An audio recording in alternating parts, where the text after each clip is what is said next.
The King's Weaver, Chapter 9. The Princess Irava. As we leave the bustling great hall behind, Elsira's steps quicken, her day gown swishing as she walks. I don't say anything, not wanting to speak first. But then, neither does she. Not until we're far enough from the great hall that the rumble of conversation has ebbed, and the loudest sounds are the staccato of her wooden heels on the stone floor and the more muted thumps of my leather boots. Well, and her guard's boots, too. Two of them are trailing a few paces behind us. Elsira signals them back further, then touches my arm, turns to me. Thank you. Thank you for saving Nikolai's life. I stop with her, taking a deep breath. Nikolai? She's friends, or more than friends, with Nikolai? Should I be worried? Her guards have retreated down the corridor, and if she's a threat to me, they're here to protect her, not me. I duck my head. I was only trying to help. No, she says. Truly, thank you. I know he can be difficult. Like my brother, I know neither of them will thank you. So I will.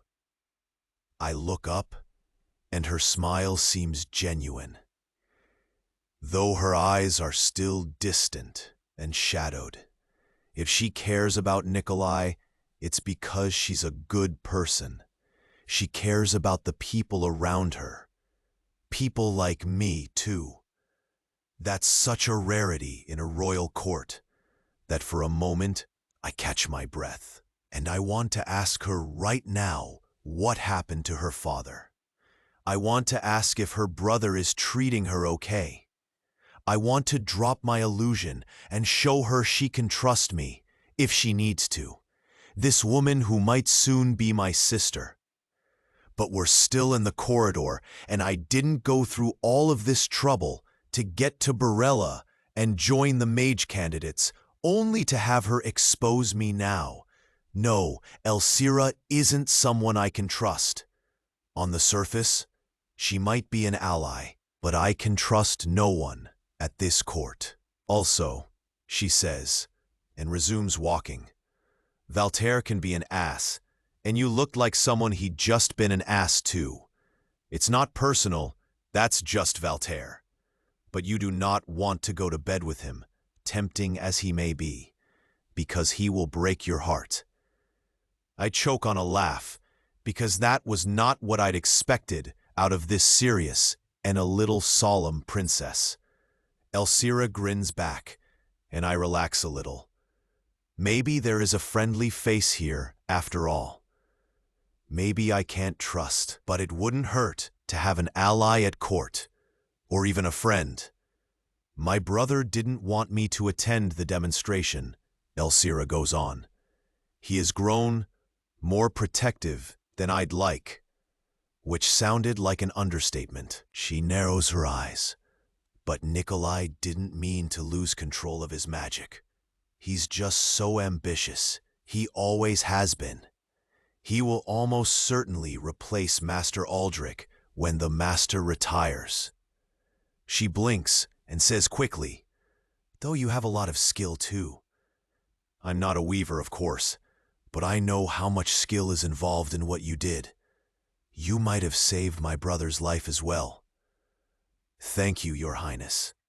And it does warm me. The first truly genuine words of thanks for what I'd risked and what I'd done. Though it might also have been a clumsy recovery for saying I wouldn't cut it as a court mage. Her eyes shift again, turning more calculating. I told my brother I wished to speak with you. I won that argument, with his condition that I assess your character for myself, and ask you to come to his study in an hour if I like you. And I've decided that yes, I do like you. I almost stumble a step, but catch myself. So she hadn't just wanted to rescue me, or be rescued herself. She'd had her own mission and orders from her brother. But she liked me. Elsira knows nothing about me. Nothing other than, when faced with an unraveling weaving, I'd done all I could to untangle it. Or maybe Elsira is a better observer of people than I've ever been. A far better princess. I think I like her too. I cough and make sure to make my voice a little deeper than my illusion normally does. Because under her piercing, expectant stare, and even with my illusions firmly around me, I feel far too seen. I bow deeply. Princess, I am honored, humbly for your favor. Thank you, but you may call me Elsira. Whatever anyone else thinks, I believe you've earned that favor. Now, I'll part with you here. Be it my brother's study in a turn of the glass. Do I dare ask why the king wishes to see me? Or why he's tasked his sister with vetting me first? No, I can't dare. I'm a mage candidate, and she's a princess, and he's a king. I bow again. Thank you, Elsira. But she's already walking away,